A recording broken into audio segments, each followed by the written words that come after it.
Baik, selamat siang semuanya. Kembali lagi bersama saya Dr. Bedi Wulur SHMHKes. Saat ini saya mau menyampaikan perkembangan terakhir di mana saya selaku kuasa hukum dari beberapa nasabah asuransi jiwa Kresna bersama-sama dengan kuasa hukum daripada AJK, kita telah memenangkan gugatan TUN terhadap OJK, ya, di mana dalam gugatan TUN terhadap OJK tersebut cabut izin usaha itu harus ditunda pelaksanaannya dan juga dibatalkan, ya.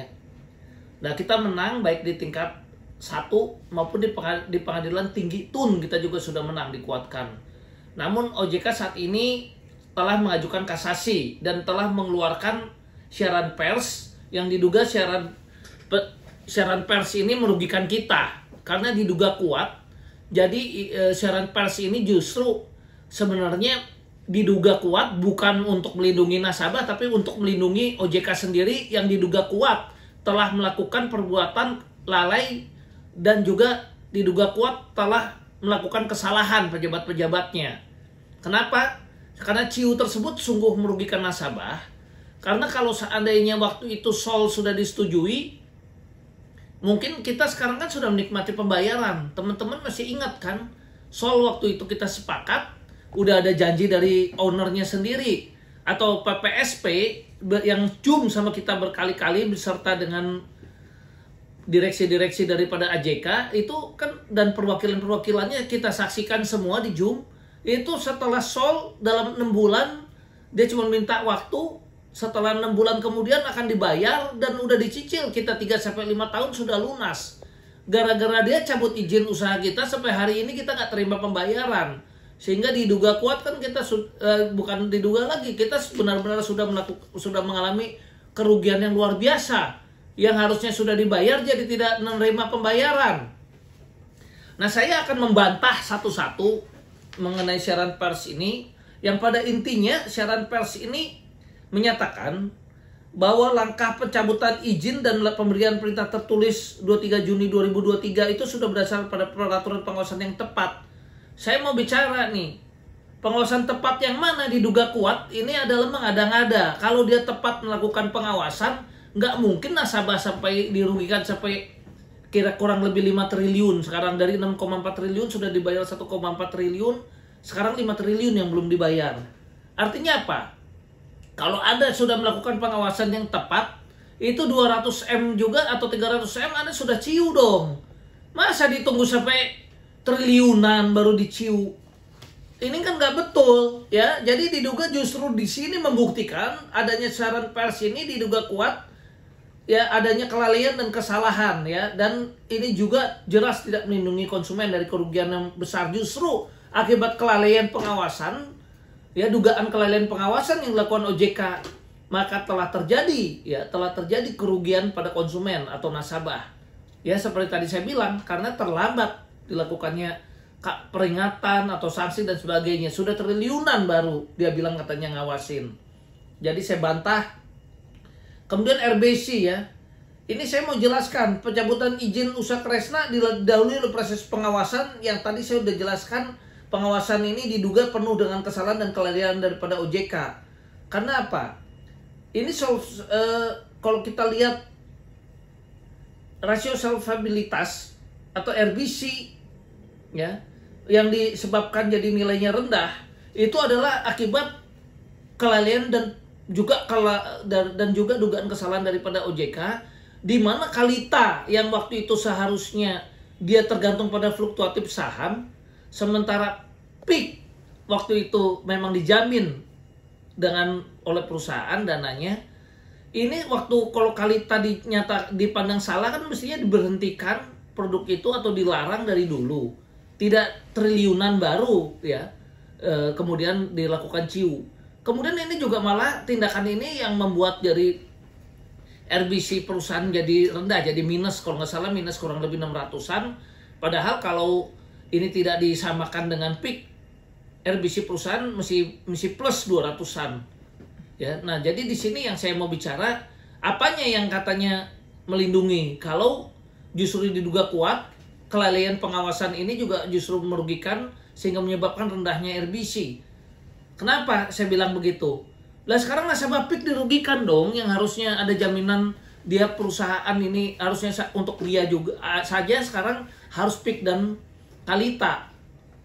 Ya, yang harus diberesin, padahal harusnya Kalita dari awal kalau ini dinyatakan ada dugaan kesalahan atau kelalaian kan harusnya sudah dari awal-awalnya diberhentiin. Masa tunggu triliunan habis itu di perlakuannya tiba-tiba disamakan antara Kalita dengan PIK, kan merugikan PIK.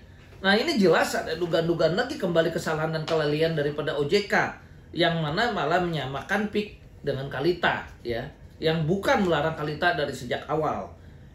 Kemudian kesempatan perbaikan dan sebagainya, ini yang justru kita juga tanyakan. Kalau dia kasih kesempatan perbaikan, PKU waktu itu, kita waktu PKPU ya, waktu itu saya lakukan permohonan PKPU telah damai lebih dari 95%, 90% lebih lah paling tidak. Ya. Nah, kalau sudah ada terjadi perdamaian menurut POJK nomor 6 tahun 2022, kita kan juga sudah tahu perdamaian itu sebetulnya harusnya dihormati juga oleh OJK. Kok ke PKU-nya nggak dibuka? Kalau PKU-nya waktu itu dibuka, perusahaannya sehat, kita kan akan dibayar. Mengingat dia kan saat itu sudah melaksanakan, udah mulai melakukan cicilan juga sesuai dengan putusan PKPU. Kenapa PKU-nya nggak dibuka? Perusahaan manapun kalau PKU-nya nggak dibuka, tentu akan kolaps lagi kan begitu. Nah, kenapa OJK di sini tidak peka? Seolah-olah sebagai orang tua diduga kuat malah kepingin anak-anaknya ini berantem, ya. Pemegang polis yang sudah senang mulai dicicil tiba-tiba jadi mengalami pil pahit lagi, tidak dilakukan pencicilan. Ya, nah kemudian di sini dia katanya Kresna Lab tidak mengeluarkan dana segar untuk menyehatkan perusahaan katanya. Nah, kalau diduga kuat diminta 2,2 triliun, saya paling depan lawyer nasabah minta 2,2 triliun itu jangan disetor kepada OJK. Mending dibayar kepada pemegang polis. Ngapain 2,2 triliun dikasih ke OJK? Ya dibayarlah ke pemegang polis.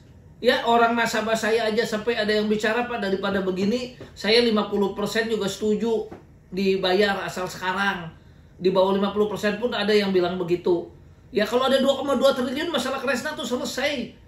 Ya, karena apa? Banyak yang mau ngasih diskon juga waktu itu karena saking nasabah-nasabah ini ada dugaan sudah putus asa ya dengan tidak terbayarnya uang mereka.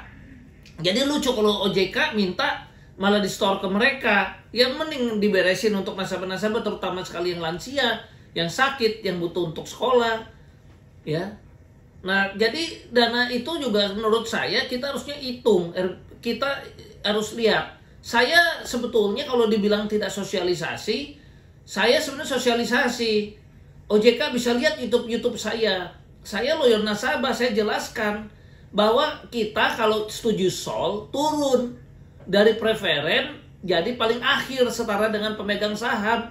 Jadi kalau di SOL itu adalah misalnya ada urutan 5 ya, 1 sampai 5. Kalau di kita nasabah preferen itu nomor 1, kalau kita setuju SOL memang turun jadi nomor 5. Ya. Tapi kalau kita nomor 1 kayak sekarang atau yang kita lihat di Wana Arta ya. Sampai sekarang nasabah cuma terima 0,28% ya, kalau dicicil lagi juga nggak jelas juga itu nilainya berapa. Ya, itu adalah dia prioritas nomor 1 preferen ya, di CIU. Sementara yang AJK kita setuju SOL itu kan kita memang jadi turun derajatnya jadi dari preferen ke konkuren di peringkat kelima. Tapi kalau nomor 1 sampai 4-nya nggak ada, dia nggak ada utang bank dan nggak ada apa-apa, kan sama juga, Mbak. Kita jadi prioritas lagi juga kalau nggak ada utang bank segala macem, ya kan? Nah, kita waktu itu tidak setuju di akta notarilkan langsung ya. Kalau kita akta notarilkan kemudian tetap di CIU, lah kita terus jadi paling akhir, kita nggak mau dong. OJK harus setuju dulu dong deal, nggak akan CIU, PKU dibuka, baru kita mau tanda tangan akta notarilkan. Ya ada dugaan OJK jadi mau menjebak kita dong kalau kita disuruh setuju kemudian diciu. Jangan gitu bikin jebakan Batman. Ya. Kalau memang ada jaminan ya kita kan tanda tangan di akta notaril, nggak apa-apa. Tapi jaminan nggak, ciu. Tidak dilakukan, PKU dibuka. Jangan kita tanda tangan akta notaril, kan ada tetap ciu. Ya, nah ini yang kita juga sayangkan. Nah, sementara RBC sendiri kalau 90% lebih ini nasabah tanda tangan, taruhlah dihitung 4,28 triliun. Itunya 5 triliun. Kekurangan cuma 200 M lagi. Nah, kalau nasabah udah banyak yang mau ngasih diskon utang, ya berarti apa yang mau di store. Dan kita justru minta kepada PSP kalau ada kelebihan dana, bukan kita nggak mau, kita marah kepada mereka kalau simpen dana, misalnya nggak kasih kita, tapi nggak rela dikasih dana itu kalau misalnya dia ada kepada OJK. Kita minta dibayar ke kita dong, masa disetor ke OJK kalau dia ada dana segitu banyaknya, apalagi 2,2 triliun, bukannya setor ke OJK, kita minta dibagiin kepada para pemegang polis. Ya, jadi ini yang mau saya sampaikan. Jadi ini permintaan dari OJK ini juga lucu, ya. Dan terus keputusan daripada OJK yang menciu, ya, yang menciu.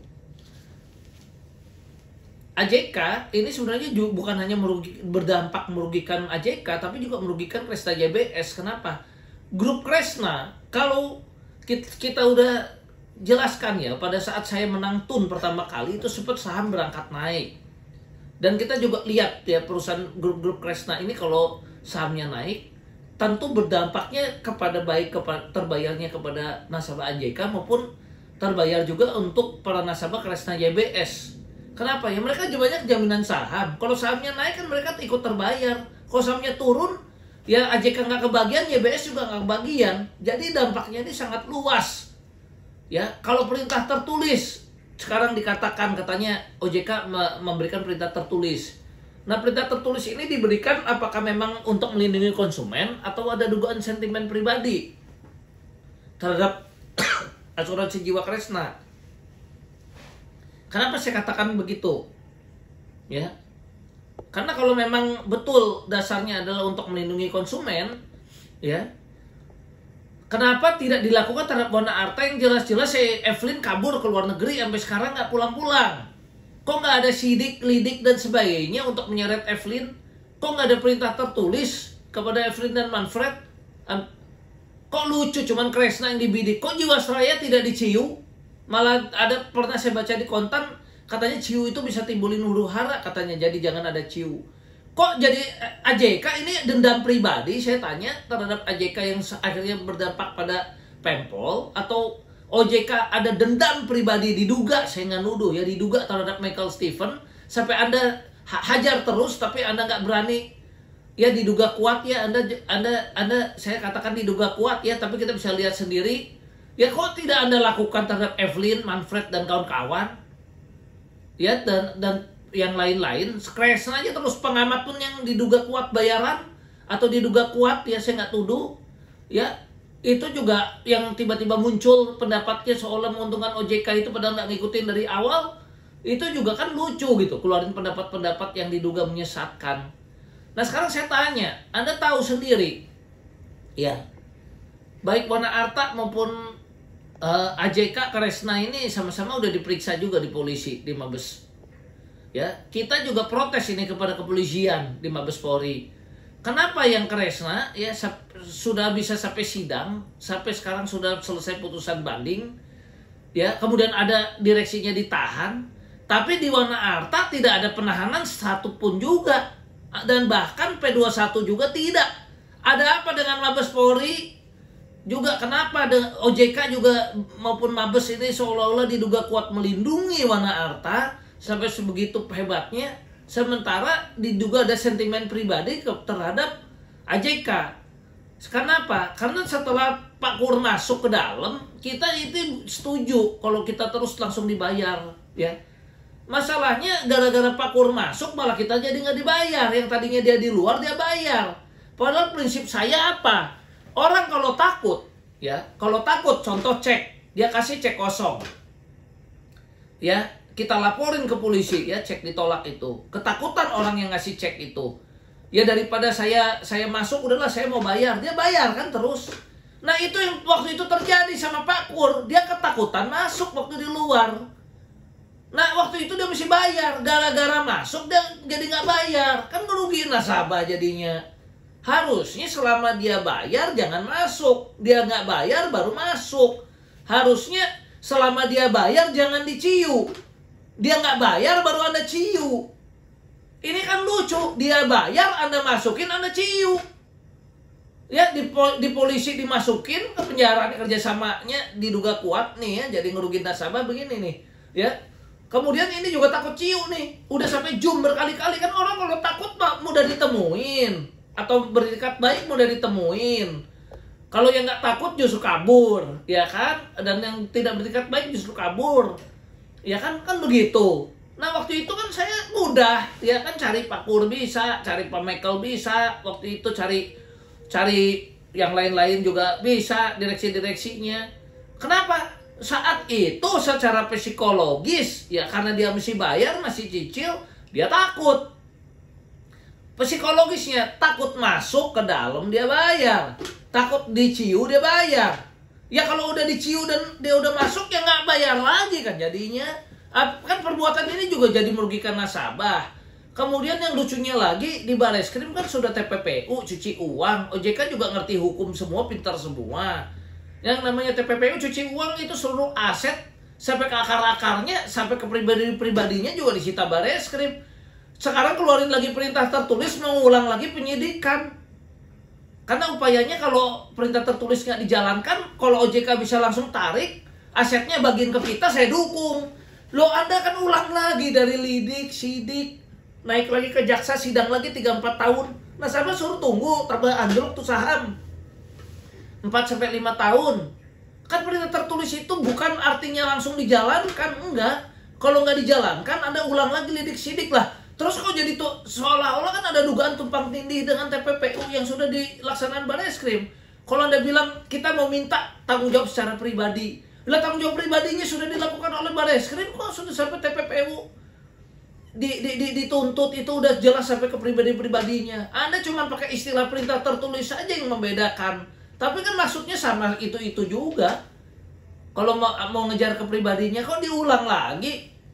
Ada lidik sidik lagi untuk Kresna yang nanti nasabah suruh nungguin lagi tuh proses nih lidik sidik ke jaksa lagi, PNPT MAPK 4 tahun lagi, 5 tahun lagi. Pak, yang sakit kanker ada, Pak, yang sakit parah ada. Kalau nggak segera dibayar, uangnya nyangkut, Bapak nggak kasihan kalau sampai mohon maaf meninggal. Sudah banyak Pak korban Kresna yang sakit nggak bisa dibayar. Sekarang juga ada nasabah saya nih baru masuk rumah sakit, ya anaknya kanker kalau Anda mau tahu ya, dia stres, dia sendiri juga sakit, ya masuk di grup. Saya sedih, nggak bisa tolong.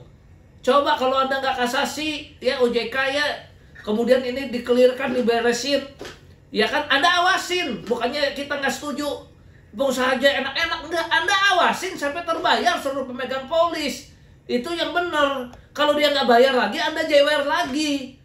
Bukannya terus dia hantam kita yang jadi korban. Anda mempertahankan, diduga kuat hanya mempertahankan ego Anda. Ya, kelasnya YBS juga sama. Ya, sebenarnya rugi. Ya, kalau sekarang untuk AJK aja nggak bisa bayar, disita semuanya juga selesai dan nggak terbayar, gimana yang YBS?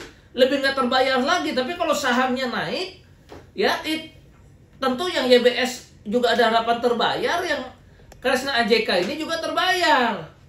Kan ada harapan, meskipun taruhlah nggak bisa full, tapi kan paling tidak akan lebih baik daripada diciu. Ya, nah ini yang saya sayangkan. Nah, terhadap para nasabah yang lain, ya, Anda juga bisa lihat, bisa dibandingkan ini dengan apa yang terjadi di Wana Arta. Seharusnya kalau mau fair OJK, yang Wana Arta Anda udah ciu, ya yang ini Anda kasih kesempatan, misalnya yang Sol. Dia adu aja mana yang lebih banyak terima pembayaran. Toh Anda kalau nanti ngelihat si AJK ini nggak betul, Anda mesti ada kesempatan ciu. Sekali lagi, Anda itu bukannya nggak punya kekuasaan atau kekuatan. Awasin dia. Weh, awas lu nggak bayar ya, gua ciu kali ini, gua sikat. Kalau itu dilakukan, nasabah dukung Anda OJK. Ya, karena kalau dia udah dikasih kesempatan nih tidak diciu, ya ternyata dia nggak bayar kita. Ya, dikasih waktu lah misalnya sampai sekian lama dengan fair, tapi ya PKU dibuka ya ciu. juga istilahnya nggak ada gitu ya, kasih kesempatan berapa tahun nih Anda bayar. Kalau ada nakal nih ngebohongin nasabah, baru kami ciu lagi, baru segala sanksi jalan misalnya. Nah itu fair. Kalau ini kan udah komitmen sama kita 3-5 tahun mau bayar, cuma minta waktu 6 bulan aja, waktu itu grace periodnya. Anda juga udah tahu, kita udah bilang nih nasabah, Anda tetap hantem, Anda ciu. Harusnya kan Anda awasin, kalau dia nggak bayar baru Anda jewer lagi.